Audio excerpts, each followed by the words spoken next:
आज की कहानी का नाम है उफ। पति से नहीं, ये किससे हुआ महिमा को प्यार। प्रेम कहने सुनने और देखने पढ़ने में यह जितना आसान शब्द है, समझने में उतना ही कठिन। कठिन से भी एक कदम आगे कहूँ तो यह कि यह समझ से बाहर है। इसे तो केवल महसूस किया जा सकता है। दुनिया का यह शायद पहला शब्द होगा जिसके एहसास को पशु पक्षी और पेड़ पौधे भी समझते हैं। बावजूद इसके इसकी कोई तय परिभाषा नहीं है। अब ऐसे एहसास को अजूबा ना कहें तो क्या कहें। बड़ा ढीठ होता है यह प्रेम। ना उम्र देखी, ना जाति, ना सामाजिक स्तर, ना शक्ल सूरत, न शिक्षा, न पेशा। बस हो गया तो हो गया, क्या करे। तन पर तो वश चल सकता है, उस पर बंधन भी लगाया जा सकता है, लेकिन मन को लगाम कैसे लगाएं। 7 घोड़ों पर सवार होकर दिल भर के चौबारे पहुंच ही जाता है तो फिर मलते रहिए अपनी हथेलियां। महिमा भी आजकल इसी तरह बेबस है। जब जब अंश उसके सामने आता है वह तड़प उठती है। एक निगाह अपने पति कमल की तरफ डालती है तो दूसरी अंश पर जाकर टिक जाती है। ऐसा नहीं है कि कमल से उसे कोई शिकायत थी। एक अच्छे पति होने के तमाम गुण कमल में मौजूद है। ना होते तो क्या पापा अपने जिगर का टुकड़ा उसे सौंपते। लेकिन क्या पैसा ही एक आधार होता है संतुष्टि का। मन की संतुष्टि कोई मायने नहीं रखती क्या। अवश्य रखती है। तभी तो बाहर से सातों सुखों की मालकिन दिखने वाली महिमा अंदर से बहुत खाली थी। महिमा कभी कभी बहुत सोचती है प्रेम के विषय में। यदि अंश उसकी जिंदगी में ना आता तो वह कभी इस एहसास से परिचित ही ना हो पाती। अधिकांश लोगों की तरह वह भी इसके बाहरी रूप को ही सही मानती रहती। लेकिन अंश उसकी जिंदगी में आया कहाँ से। वह तो लाया गया था, या कहिए कि धकेला गया था। उसके तन्हाइयों में कमल को जब लगने लगा कि अपनी व्यवस्था के चलते वह पत्नी को उसके मन की खुशी नहीं दे पा रहा है, तो उसने यह काम अंश के हवाले कर दिया। ठीक वैसे ही जैसे अपराध बोध से ग्रस्त माता पिता समय की कमी पूरी करने के लिए बच्चों के हाथ में खिलौने थमा देते हैं। हालांकि महिमा ने अकेलेपन की कभी कोई शिकायत नहीं की थी, लेकिन कमल को दिन भर उसका घर में रहकर पति का इंतजार करना दुखी कर रहा था। किटी पार्टी, शॉपिंग और सैर सपाटा महिमा की फितरत नहीं थी। फिल्में भी उसे बांध नहीं पाती थी। ऐसे में कमल ने उसे पुराने शौक जीवित करने का सुझाव दिया। प्रस्ताव महिमा को भी जच गया और अगले ही रविवार तरुण सपनों में खुद को संगीत की भावी मल्लिका समझने वाली महिमा ने बालकनी के कोने को अपनी राजधानी बना लिया। संगीत से जुड़े कुछ चित्र दीवार की शोभा बढ़ाने लगे। गमलों में लगी लताएं रेलिंग पर झूलने लगी। ताज़ा फूल गुलदस्ते में सजने लगे। कुल मिलाकर बालकनी का वह कोना एक महफिल की तरह सज गया। महिमा ने रियाज करना शुरू कर दिया। पहले पहल यह मध्यम स्वर में खुद को घुलाने भर जितना ही रहा। फिर जब कुछ कुछ सुर नियंत्रण में आने लगे तो एक माइक और स्पीकर की व्यवस्था भी हो गई। कैरियोके पर गाने के लिए कुछ धुनों को मोबाइल में सहेजा गया। महिमा का दोपहर के बाद वाला समय अब बालकनी में गुजरने लगा। कला चाहे कोई भी हो, कभी भी किसी को संपूर्ण रूप से प्राप्त नहीं होती। यह तो निरंतर अभ्यास का खेल है, और अभ्यास बिना गुरु के मार्गदर्शन के संभव ही नहीं। तभी तो कहा गया है कि गुरु बिना ज्ञान नहीं। ऐसा ही कुछ यहाँ भी हुआ। महिमा कुछ दिनों तो अपने आप को बहलाती रही, लेकिन फिर उसे महसूस होने लगा मानो मन के भाव रिझने लगे हैं। सुरों में एक ठंडापन सा आने लगा है। बहुत प्रयासों के बाद भी जब यह शिथिलता नहीं टूटी तो उसने अपने रियाज को विश्राम दे दिया। जहाँ से चले थे वापस वहीं पहुँच गए। महिमा फिर से उबने लगी, और तब उसकी उदासी तोड़ने के लिए कमल ने उसे अंश से मिलाया। संगीत गुरु अंश शहर में एक संगीत स्कूल चलाता है। समय समय पर उसके विद्यार्थी स्टेज पर भी अपनी कला का प्रदर्शन करते रहते हैं। कंधे तक लंबे बालों को एक पोनीटेल में बांधे अंश सिल्क के कुर्ते और सूती धोती में बेहद आकर्षक लग रहा था। कौन पहनता है आजकल यह पहनावा? महिमा उसे देखते ही सम्मोहित सी हो गई और मन में उसके यह विचार आया। युवा जोश से भरपूर अंश खुद को संगीत का विद्यार्थी कहता था। नवाचार करना उसकी फितरत, चुनौतियां लेना उसकी आदत। नवीनता का झरना उसके भीतर कूदता रहता और फूटता रहता।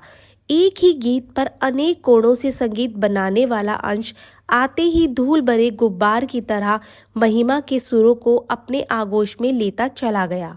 महिमा तिनके की तरह उड़ने लगी। अंश ने संगीत के 8वें सुर की तरह उसके जीवन में प्रवेश किया। महिमा की जिंदगी सुरीली हो गई। रंगों का एक वलय हर समय उसे घेरे रहता।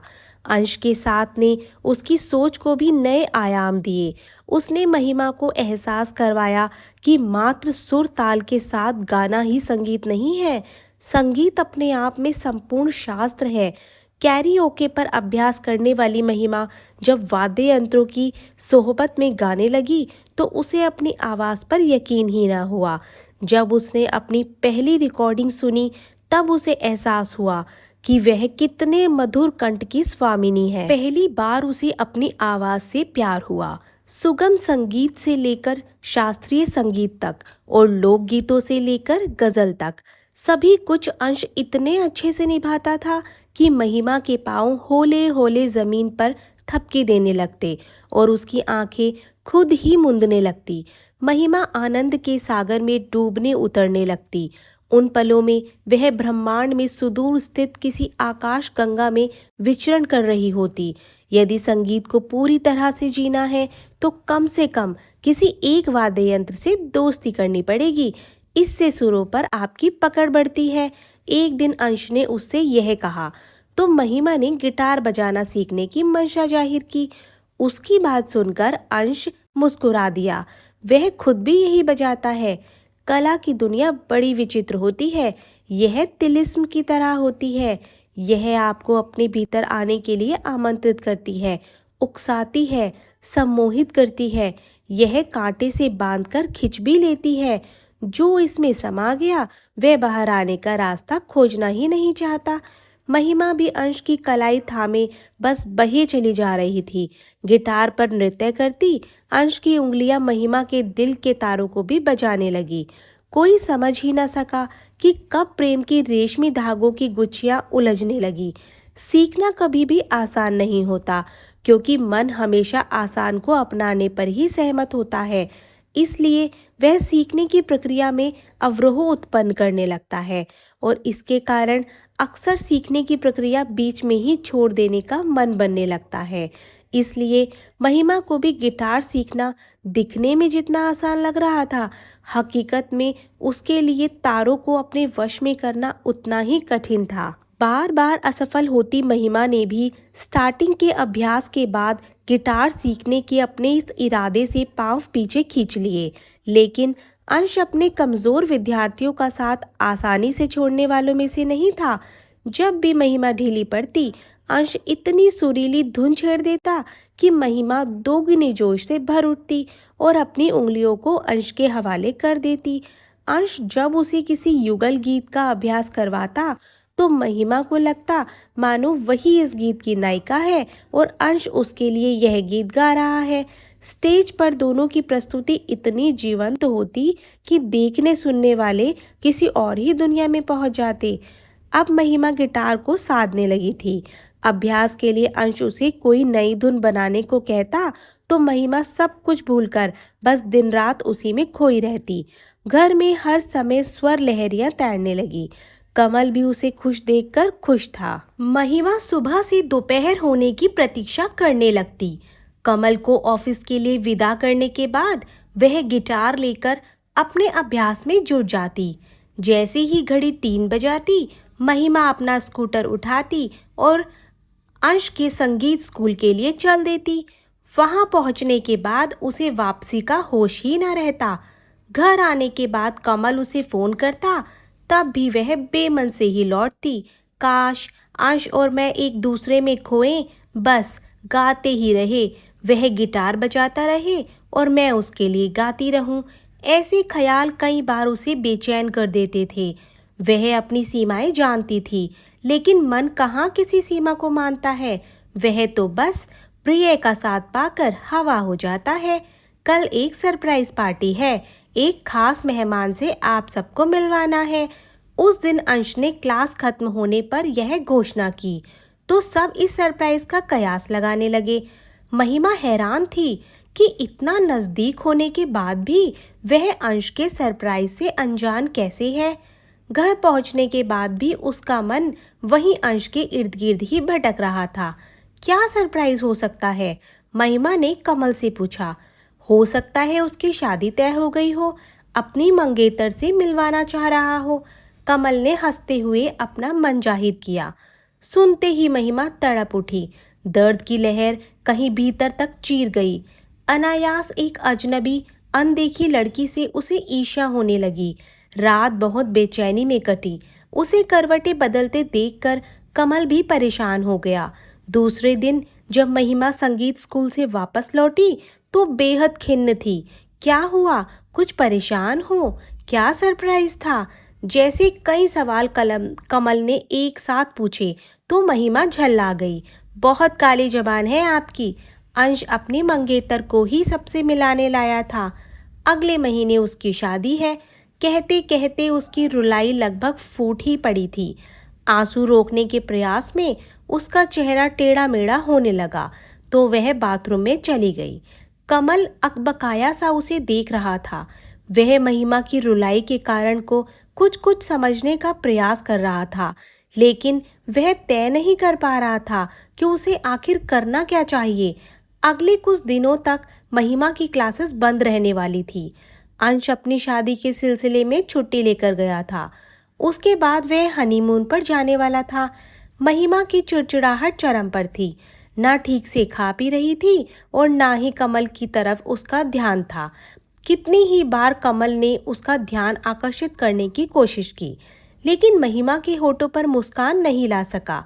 एक दो बार तो गिटार के तार छेड़ने की कोशिश भी की, लेकिन महिमा ने इतनी बेदर्दी से उसके हाथ से गिटार छीना कि वह सकते में आ गया। बीमारी यदि शरीर की हो तो दिखाई देती है, मन के रोग तो अदृश्य होते हैं। ये घुन की तरह व्यक्ति को खोखला कर देते हैं। महिमा की बीमारी जानते हुए भी कमल इलाज करने में असमर्थ था। अंश का प्यार कोई वस्तु तो थी नहीं जिसे बाजार से खरीदा जा सके। दो तरफा होता तब भी कमल किसी तरह अपने दिल पर पत्थर रख लेता, लेकिन यहाँ तो अंश को खबर ही नहीं है कि कोई उसके प्यार में लूटा जा रहा है। कमल महिमा की बढ़ती दीवानगी को लेकर बहुत चिंतित था। उसने तय किया कि वह कुछ दिनों के लिए महिमा को उसकी माँ के पास छोड़ आएगा। शायद जगह बदलने से ही कुछ अच्छा असर पड़े। बेटी दामाद को एक साथ देखते ही माँ खिल गई। कमल सास के पाँवों में झुका तो माँ के मुंह से सहस्त्रों आशीष बह निकले। एक दिन ठहरने के बाद कमल वापस चला गया। जाते जाते उसका उदास चेहरा माँ की आंखों में तस्वीर सा बस गया था। माँ ने अकेले में महिमा को बहुत कुरेदा, लेकिन उनके हाथ कुछ नहीं लगा। महिमा का उड़ा उड़ा रंग उन्हें खतरे के प्रति आगाह कर रहा था। माँ महिमा के आसपास बनी रहने लगी। दाइयों से भी कभी पेट छिपे हैं भला? 2-4 दिनों में ही माँ ताड़ गई कि मामला प्रेम का है।